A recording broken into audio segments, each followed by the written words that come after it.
할렐루야. 하나님은 저와 여러분을 사랑하십니다. 우리 하나님 좋으신 하나님이십니다. 우리 전후 좌우를 바라보시면서 주의 이름으로 환영합니다. 축복합니다. 사랑합니다. 함께 교제하겠습니다.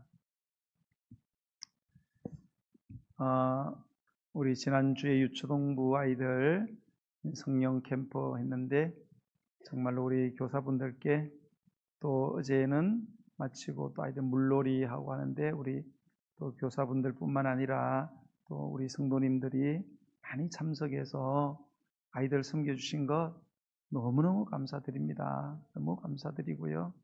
우리 아이들이 여러분의 사랑을 먹고 믿음 안에서 잘 자라나게 될 줄로 믿습니다. 조선 후기 병자호란을 배경으로 고전 군담 소설, 군인들 이렇게 전쟁을 배경으로 하는 그런 군담 소설인 박시전이라는 소설이 있습니다. 그 소설에 이 박씨 부인이 나오는데요. 이 박씨 부인이 아주 못생겼어요. 단순히 못생긴 정도가 아니고요. 워낙 못생긴 데다가 얼굴에 여자인데 혹도 나고 또 몸에서 지독한 냄새도 나고 그래서 여자로서는 좀 남자에게 사랑받고 또 결혼해서 행복하게 살기는 물 건너갔다 그런 여자였어요. 그런데 이 박씨 가문이 다행히 명문 가문이 좋았어요. 그래서 이시백이라는 남자하고 결혼을 했습니다. 옛날에는 지금처럼 만나서 이렇게 교제하고 결혼한 게 아니잖아요. 조선시대는 부모들끼리 가문과 가문이 이렇게 결혼을 부모님 결정으로 결혼을 하잖아요. 그래서 이시백이라는 사람이 박씨 가문이 좋으니까 여자가 그렇게 엄청나게 못생겼어도 냄새도 나고 결혼을 시켰어요. 하지만 결혼한 이후에 추하다는 이유로 시댁과 남편에게 냉대를 받았어요. 그녀는 별채인 피화당에 머물며 매일매일 독수 공방하는 세월을 보냈습니다. 그런데 이 박씨 부인에게 놀라운 재주가 있었습니다. 그게 뭔가 하면 뛰어난 지혜가 있었고요. 신비한 도술, 그 도사들이 부리는 그런 술법, 쉽게 말하면 초능력이죠. 초능력. 자연을 움직이는 그런 초자연적인 능력을 갖고 있었어요. 그녀는 이 재주를 통해서 시댁 가문을 많이 돕고 또 남편을 과거 급제까지 시키는 그런 일을 하게 되었습니다. 뿐만 아니라 어느 날 이 박씨의 온몸이 허물이 벗겨지게 됩니다. 온몸에 허물이 벗겨지면서 그렇게 못생긴 이 여자가 절세 미인으로 바뀌는 이런 소설이니까 가능하지만 그런 일이 펼쳐지게 되는데 이때부터 그녀의 본격적인 영웅적 활약이 펼쳐지게 됩니다. 그 즈음에 병자호란이 발발하게 되고요. 청나라 장수 용골대 형제가 조선을 침략합니다. 이때에 이 박씨 부인이 도술과 지혜로 청군을 물리치고요. 또 포로되었던 왕비를 구출하는 이 아주 혁혁한 공을 세우게 됩니다.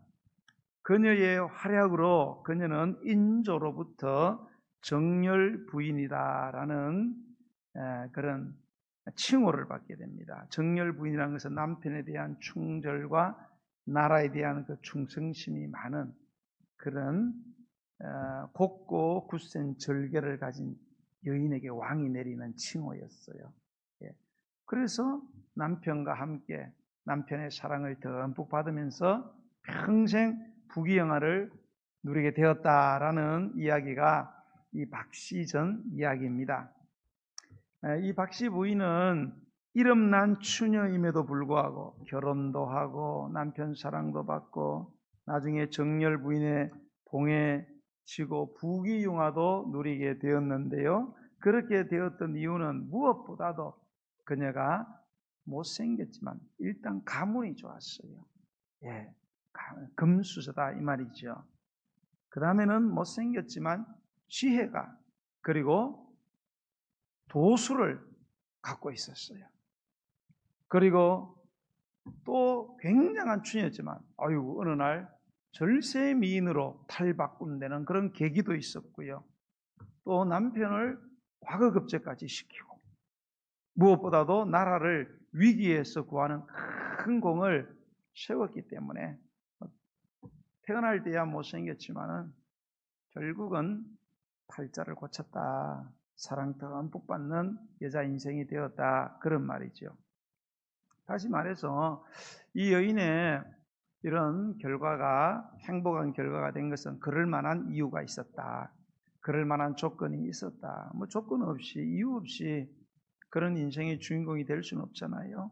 하지만 오늘 이 본문의 이 술람미 여인은 그런 여인이 아니에요.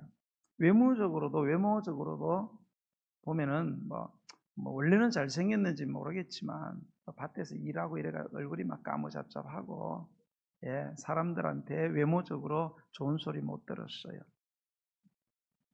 그리고 내적으로 굉장히 또 수많은 콤플렉스에 시달렸어요. 가정 환경이 아주 안 좋았고 오빠들에게 구박을 받고 쫓겨나서 뭡니까? 강제 노역하고 거기에서 여자로서 험한 꼴 당하고 그러니까 내적으로 막 수많은 그런 열등의식, 죄책감, 자책감, 불안장애, 강박증, 우울증 이런 것들이 요즘으로 말하면 신경과 가고 정신과 가고 정신병원에 들락날락거리고 그런 여자였다 이 말입니다. 그러니까 내놓을 만한 것이 아무것도 없었다. 재주가 있습니까? 가문이 좋습니까? 돈이 있습니까? 스펙이 좋습니까? 아무것도 내놓을 게 없는 남자나 여자나 좀 못생기고 안 이뻐도 재주가 있다거나 지혜롭다거나 특별한 능력이 있으면 남자도 멋있게 보이잖아요. 여자도 이쁘게 보입니다. 술람미 여인은 이것도 저것도 아무것도 없어요. 못생긴 데다가 심리적으로 완전히 지쳐서 망가졌어요. 촌뜨기 시골 여자에 불과했다. 수냄 동네에 있는 어떤 총각한테 관심을 일만 받아도 감지덕지할 여자인데 충격적이게도 모든 부귀영화를 다 가진 무엇보다도 하나님의 지혜로 존귀한 왕이 된 솔로몬 왕이 이 여자를 보자마자 첫눈에 반해버렸다는 거예요. 있을 수도 없는 일이죠. 이건 소설에도 있을 수 없는 일이다. 그런데 이게 현실에서 실제적으로 이런 일이 일어났다는 사실에 우리는 주목하셔야 합니다. 왜냐하면 이 두 사람의 러브 스토리가 바로 두 사람의 러브 스토리가 아니고 하나님과 우리, 주님과 나와의 러브 스토리라고 말씀하고 계시기 때문이다. 여러분, 이 아가서는 원래요 굉장히 내용이 태폐적이에요. 태폐적. 너무 선정적입니다. 우리 개정 이 성경으로 여러분이 아가서를 읽으면 잘 이렇게 내용이 이해가 잘 안 됩니다. 그러나 여러분이 그 쉽게 나온 현대어 성경, 세번역 성경, 현대인의 성경 이런 걸로 보시면 와 이거 너무 적나라하다. 특히 여자 신체에 대한 부분들이 너무 적나라합니다. 너무 적나라하게 그렇게 표현을 해놨어요. 그래서 이 아가서가 성경 66권, 이 정식 성경에 집어넣어야 되느냐 말아야 되느냐 그거를 결정하는 회의가 있었거든요. 역사적으로 많은 목사님들과 신학자들이 기도하면서 하나님 뜻을 구하고 성경을 정할 때 이 아가서가 문제가 되었어요. 왜냐하면 너무너무 외설적이라는 거예요. 내용이. 집에 가서 읽어보세요. 좀. 너무 외설적이에요. 그래서 이거 너무 외설적이다. 하나님은 거룩한 분인데 이거 빼자라는 분들도 많았어요. 그러나 결국은 하나님이 이거를 넣자는 쪽으로 그분들의 마음을 움직이세요. 왜 그런가 하면 이 표현은 외설적인 표현이 꽤 있지만, 그러나 이 아가서 이 밑에서 흐르는 이 도도하게 흐르는 이 도저히 이해할 수 없는 사랑, 절대로 이해할 수 없는, 절대 사랑받을 자격이 없는 한 여인을 사랑한 솔로몬의 이야기가 이게 바로 하나님의 우리를 향한 사랑이다. 이거는 반드시 전해져야 된다. 이거는 반드시 읽혀져야 된다. 그래서 아가서를 성경에 넣은 거예요. 아가서 이야기는 여러분 솔로몬과 술람미 여인이 아니에요. 형편없는 여인, 그 여인을 사랑했던 술람미, 그 솔로몬의 사랑은 바로 우리를 향한 하나님의 사랑인 줄로 믿으시기 바랍니다. 나는 너 없으면 못 산다 이 말입니다. 나는 너 없으면 못 산다. 나는 너 없이 못 산다. 이런 믿어지세요? 예, 아멘 소리 적은 거 보니까 별로 안 믿어지시는 것 같은데 믿으시기 바랍니다.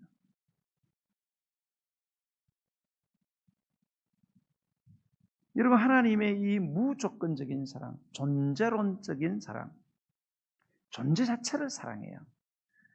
우리라는 존재가 얼마나 가졌느냐, 얼마나 잘났느냐, 얼마나 깨끗하냐, 얼마나 공로가 있느냐, 이런 걸 보지 않으세요. 우리 하나님은. 사람은 그런 걸 보잖아요. 아무리 잘생겨도 그 남자가 돈이 있냐 이걸 보거든요. 학력을 보고 능력을 보고 그래. 아무리 여자가 좀 못생겨도 그 여자가 돈이 많아. 그러면 그거 보고 결혼한 남자들도 꽤 있어요. 이게 인간의 사랑이에요. 하나님은 절대 그렇지 않습니다. 하나님은 우리 존재 자체를 그대로 사랑하세요. 우리가 잘생겼든 못생겼든 있든 없든 건강하든 병들었든 금수저든 똥수저든 전혀 상관하지 않으십니다. 아멘 좀 해봐요. 아멘 해야 하나님도 듣고 좋아하시지. 전혀 하나님은 따지질 않으십니다. 이거를 내가 성공이냐 실패했냐 전혀 따지지 않아요. 내 과거가 깨끗하냐 화려냐 전혀 따지지 않으십니다. 믿습니까? 근데 우리가 이게 잘 안 믿어진다는 거죠. 그래서 자꾸 의심하는 거예요. 여러분, 인생의 봄날만 있는 게 아닙니다. 신앙의 봄날만 있는 게 아니에요. 사랑의 봄날만 있는 게 아닙니다. 인생의 겨울도 오고 신앙의 겨울도 오고 사랑의 겨울도 우리에게 찾아온다는 걸 아셔야 돼요. 8절의 말씀, 2장 8절의 말씀을 한번 읽어볼까요? 2장 8절 시작. 내 사랑하는 자의 목소리로구나. 보라, 그가 산에서 달리고 작은 산을 빨리 넘어오는구나. 아멘. 3장 1절로 2절을 3장 1절로 2절을 읽어보겠습니다. 시작. 내가 밤에 침상에서 마음으로 사랑하는 자를 찾았노라. 찾아도 찾아내지 못하였노라. 이에 내가 일어나서 성 안을 돌아다니며 마음에 사랑하는 자를 거리에서나 큰 길에서나 찾으리라 하고 찾으나 만나지 못하였노라. 아멘. 이 두 군데의 말씀을 보면 이 두 사람이 서로 깊이 사랑하다가 어느 시점에 서로 얼마간 떨어져 있는 시간이 있었던 것 같아요. 아마도 아직 결혼 전이니까 솔로몬은 왕궁에서 국사를 돌아봐야 되겠고 술람미는 오빠들에게 쫓겨서 포도원지기를 해야 됐겠죠. 그런데 문제는 솔로몬 왕이 이 술람미 여인을 찾아오지 않는 시간이 길어지기 시작했다는 거죠. 이러한 시간에 공백이 계속되니까 술람미 여인의 마음속에 무슨 마음이 생겼느냐? 솔로몬의 사랑에 대한 의구심이 생겼어요. 솔로몬의 사랑, 자기를 향한 솔로몬의 사랑에 대한 의심이 생기기 시작했어요. 사랑하는 사람들 사이에 가장 힘든 게 뭐예요? 못 보는 거예요. 그냥 우리는 누군가를 좋아하게 되면 24시간 꽉 붙어 있었으면 좋겠어요. 그렇죠? 그런데 보지도 못하고 이야기도 못하고 연락조차 안 되면 얼마나 속이 타들어갑니까? 사람 미쳐버리는 거죠.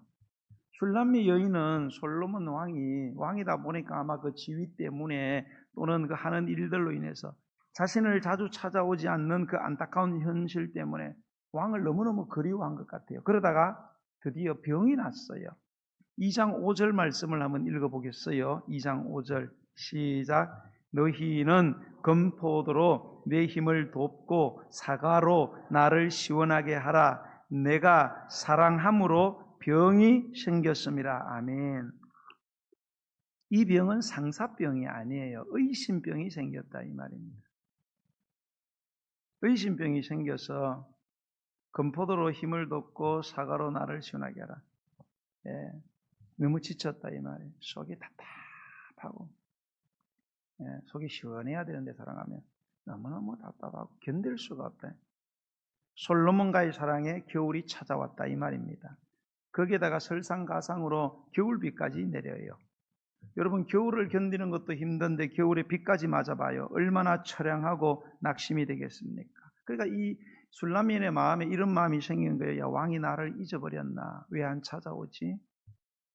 나에 대한 관심이 사라져버렸나? 왕이 나를 버렸나? 다른 여자에게 눈 돌렸나? 마음이 떠난 것 아닌가? 내 혼자만 좋아서 이렇게 어리석은 짓을 하는 건 아닌가? 이런 의구심이, 사랑에 대한 의심이 일어나기 시작했다는 거예요.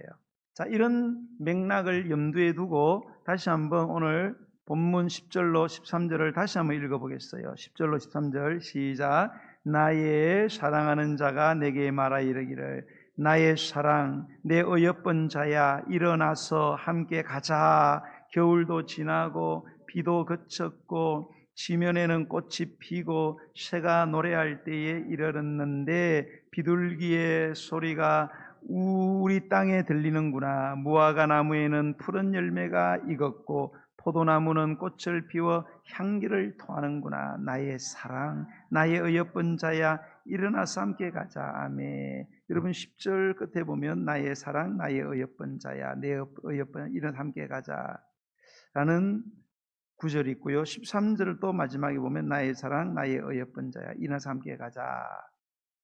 앞에 구절도 이런 말이고 뒤에 구절도 똑같아요. 이걸 어려운 말로 수미 쌍관법이라고 이야기합니다. 머리 숫자, 꼬리 밑자, 앞과 뒤에 똑같은 뭔가가 있고 그 중간에 어떤 내용이 있어요. 이 10절과 13절 그 사이에 있는 이 계절에 대한 여러 현상들을 이렇게 적어놨어요. 뭐 겨울도 지나고 비도 그쳤고 지면에 꽃 피고 새가 노래하고, 그죠? 이 봄날이죠. 비둘기 우는 소리, 봄이 가까우면 비둘기가 울거든요. 포도나무에 푸른 열매 맺고, 무화과나무에 푸른 열매가 있고, 포도나무에 꽃이 향기를 토하는 봄날이죠. 이런 이 계절에 대한 기술들은 단순한 자연현상을 기록한 게 아니고요. 슐람미 여인에게 한때 찾아왔던 그 사랑의 겨울에 대한 부분을 반영하고 있는 이게 말들이에요. 그러니까 이 슐람미 여인은요, 찾아오지 않는 솔로몬을 처음에는 기다렸어요. 그런데 아무리 기다려도 찾아오지 않는 거예요. 그러니까 지치기 시작한 거죠. 그렇게 그녀의 사랑에는 겨울이 찾아왔어요. 그래서 내 인생에 무슨 꽃피는 시절이 오겠나? 내 인생에 노래하는 인생이 찾아오겠나? 열매가 있고 꽃이 향기를 토하는 그런 인생? 그런 인생의 봄날 내가 그런 걸 꿈꾸다니. 그런 게 내 인생에 어디 있어? 나같이 형편없는 년이 왕을 사랑하려고 했다니 주제 파악을 했어야지. 나는 똥인지 된장인지도 모르고 구분도 못하는 그런 여자였구나. 내가 헛다리를 짚었구나. 그러면서 사랑의 겨울비까지 맞게 되었다 이 말입니다.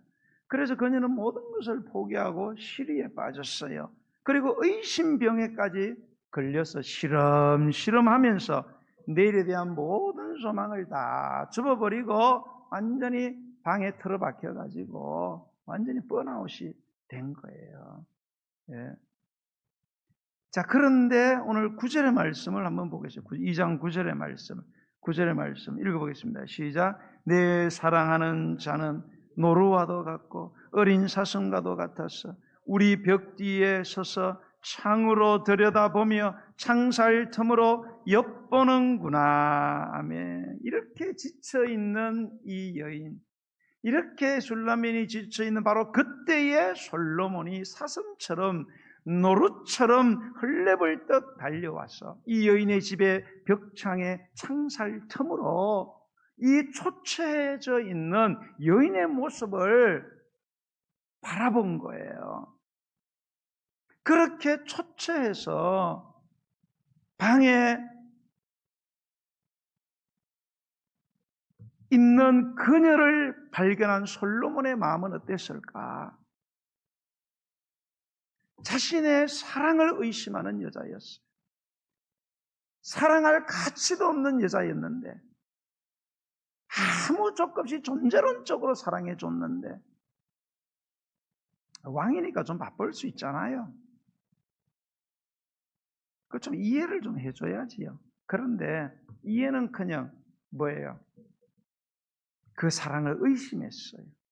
얼마나 의심했길래 결국은 뭡니까? 시름시름하며 누워있는 이 여인을 향해서 솔로몬이 그 모습을 발견하고 알았을 때 분노를 하거나 서운해하거나 등을 돌리고 돌아가 버렸을까?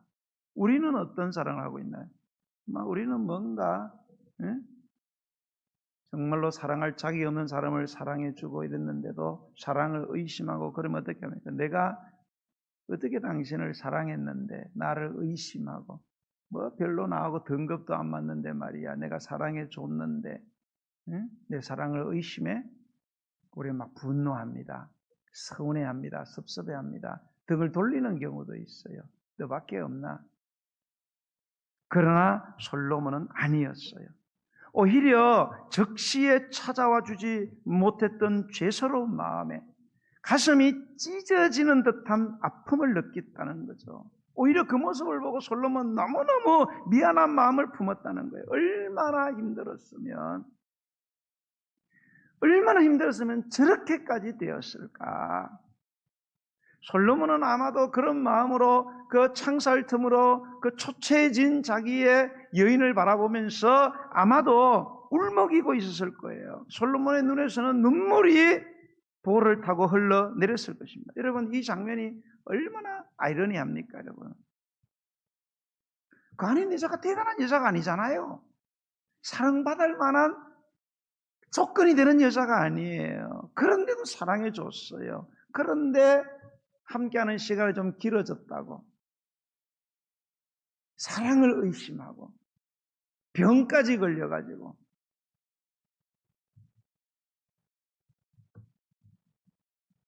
그런 여인을 바라보고 미안한 마음 때문에 적시에 찾아와서 위로해주지 못했다는 죄스러운 마음 때문에 눈물을 흘리는 이 남자 솔로몬 얼마나 멍청해 보입니까?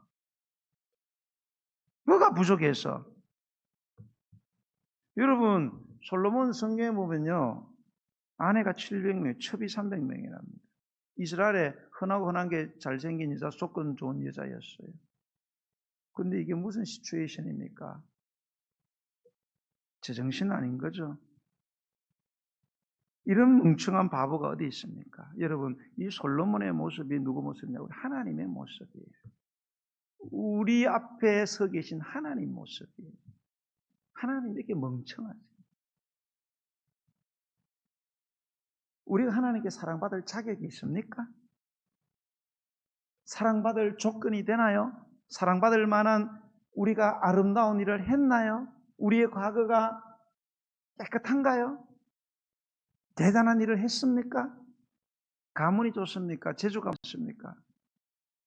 뭐가 있습니까? 그런데 우리는 하나님을 의심하는 거죠. 하나님의 사랑을 자꾸 의심하는 거예요. 그런데도 하나님은 우리를 너무 사랑하세요. 그런 우리를 바라보시고 내가 너를 어떻게 사랑했는데 너는 하는 짓이 그게 뭐냐? 그것도 못 참고 이러시는 분이 아니에요. 오히려 울먹이시면서 내가 제때에 왔어야 되는데 못해줘서 미안하다고. 내가 잘못이라고. 우리가 이쁜 짓을 한 게 아니잖아요. 우리는 어때요? 내 뜻대로 안 된다고 막 소리를 지르잖아요. 하나님 왜 내 뜻대로 안 해주세요? 어떻게 하나님 나한테 내 인생이 어떻게 이럴 수 있습니까? 내 인생을 어떻게 이렇게 마구 짓밟을 수 있습니까? 내가 어떻게 하나님 믿었는데? 그런 우리를 바라보시고도 우리 주님은 우리를 나무라시는 것이 아니고 미안해, 내가 잘못했어. 미안해. 내 잘못이야 다. 이런 분이 우리 하나님 정말로 바보 멍청이죠. 천하의 우주적으로 멍청하신 분. 그래서 이 솔로몬이 그러한 술람미연을 향하여 외친 말이 오늘 본문의 말씀이에요. 다시 한번 우리 10절로 13절을 한번 읽어보겠어요. 시작. 나의 사랑하는 자가 내게 말하 이르기를 나의 사랑, 내 어여쁜 자야, 일어나서 함께 가자. 겨울도 지나고 비도 그쳤고 지면에는 꽃이 피고 새가 노래할 때가 이르렀는데 비둘기의 소리가 우리 땅에 들리는구나. 무화과 나무에는 푸른 열매가 익었고 포도나무는 꽃을 피워 향기를 토하는구나. 나의 사랑, 나의 어여쁜 자야, 일어나서 함께 가자. 오늘 여기서 주목해야 될 단어는 일어나라는 거예요. 일어나라는 겁니다. 내가 널 여전히 너무너무 사랑하고 있으니까, 지금 내가 여기에 왔으니까 이제는 네 인생의 꽃이 필 거야. 새가 노래할 거야. 열매가 맺히고 향기를 토하는 그런 날이 올 테니까, 그러니까 이젠 일어나라고 주님이 말씀하시는 거예요.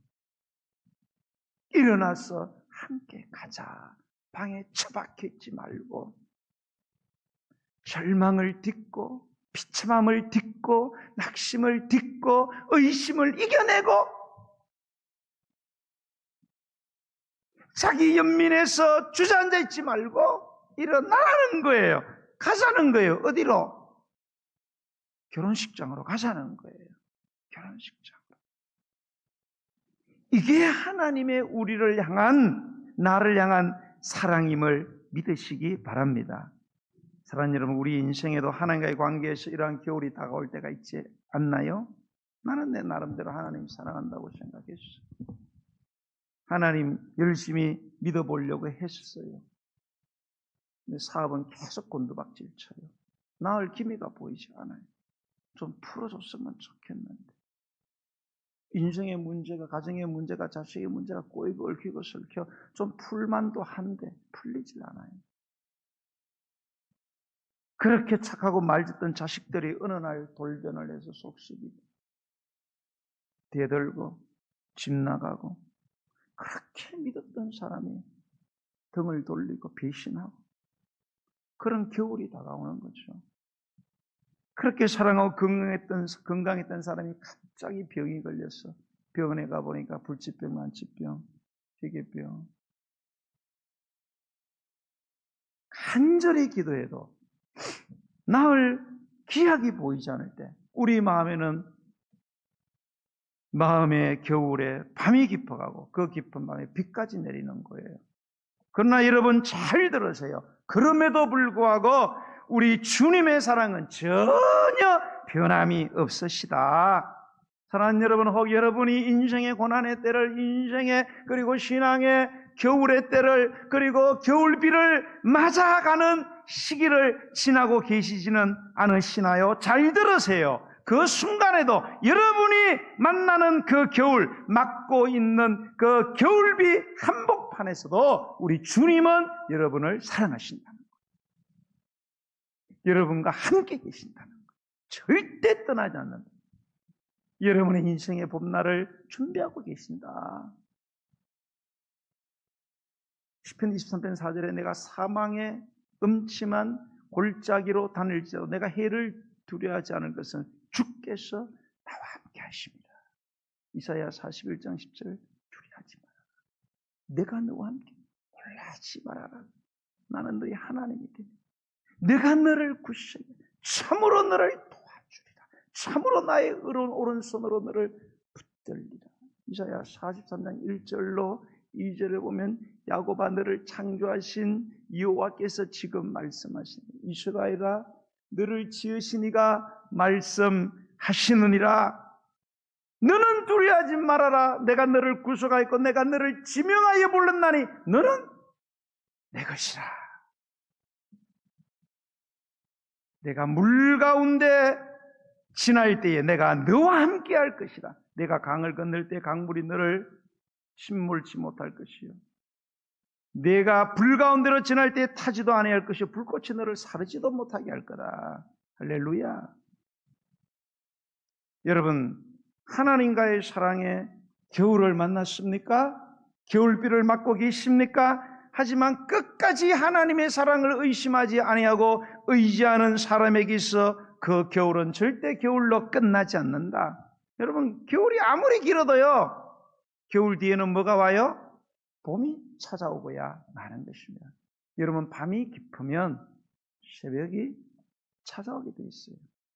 밤이 가장 깊을 때에 새벽이 가장 가까이 왔다는 거 알고 계시잖아요. 여러분, 주님의 응답이 드디라고 낙심하지 마시기 바랍니다. 사랑하는 여러분, 주님은 여전히 저와 여러분을 사랑하고 계시고요, 함께 하시고요, 붙들고 계십니다. 그러므로 저와 여러분에게 지금 필요한 것이 무엇입니까? 하나님의 그 놀라운 사랑, 여전히 사랑하시는 그 사랑에 의지해서 지금 바로 일어서는 것입니다. 믿음으로 주님이 내민 손을 붙들고 일어서야 하는 것입니다. 그러면 하나님은 우리 인생의 신앙의 우리 가정의 겨울을 지나게 하시고 겨울비가 그치게 하시고 꽃이 피고 새가 노래하고 열매가 맺고 꽃이 향기를 토하는 그런 봄날을 반드시 허락해 주실 것을 믿는 믿음이 저와 여러분의 영혼 깊은 곳에서 생겨나게 되기를 예수 그리스도 이름으로 간절히 축원드립니다. 우리 찬양 드리시면서 주 메신 예물을 하나님께 드리겠습니다. 우리 찬양 외에 나만 겪는 고난이냐고 불평하지 마세요. 고난의 뒤편에 있는 주님이 주실 축복 미리 보면서 감사했으면 좋겠어요. 너무 견디기 힘든 지금 이 순간이 지금 나의 삶이라고 할지라도 여러분, 주님이 일하고 계시잖아요. 하나님의 사랑을 모르는 그러한 사람들은 지쳐 앉아 있을지라도 저와 여러분은 일어나야 합니다. 힘을 내시고 오늘 내미신 주님의 손을 붙들고 여러분의 인생의 신앙의 겨울과 겨울비를 반드시 이겨내는 축복의 주인공들이 되시기를 주의 이름으로 축복합니다. 왜 나만 겪는 고난이냐고 불평하지 말아요. 고난의 뒤편에 있는 주님이 주실 축복 미리 보면서 감사하세. 왜 나만 겪는 고난이냐고, 왜 나만 겪는 고난이냐고 불평하지 말아요. 고난의 뒤편에 있는 주님이 주실 축복 미리 보면서 감사하세요. 너무 견디기 힘든 지금 이 순간에도 주님이 일하고 계시잖아요. 남들은 지쳐 앉아 있을지라도 당신만은 일어서세요. 힘을 내세요. 힘을 내세요. 힘을 내세요. 주님이 손잡고 계시잖아요. 주님이 나와 함께함을 믿는다면 어떤 역경도 이길 수 있잖아요. 왜 이런 슬픔 찾아왔는지 원망하지 말아요. 당신이 이런 것보다 주님께 받은 은혜 더욱 많음에 감사하세요. 아멘. 너무 견디기 힘든 지금 이 순간에도 주님이 일하고 계시잖아요. 남들은 지쳐 앉아 있을지라도 당신만은 일어서세 힘을 내세요. 힘을 내세요.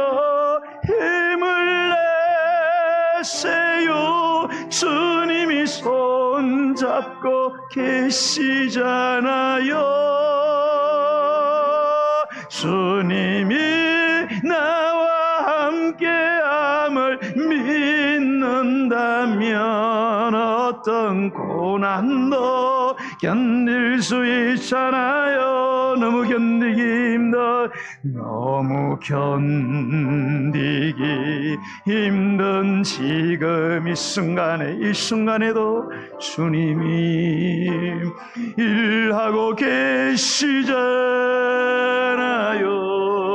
당들이 지쳐 앉아 있을지라도 당신만은 일어서세요. 힘을 내세요. 힘을 내세요. 힘을 내세요.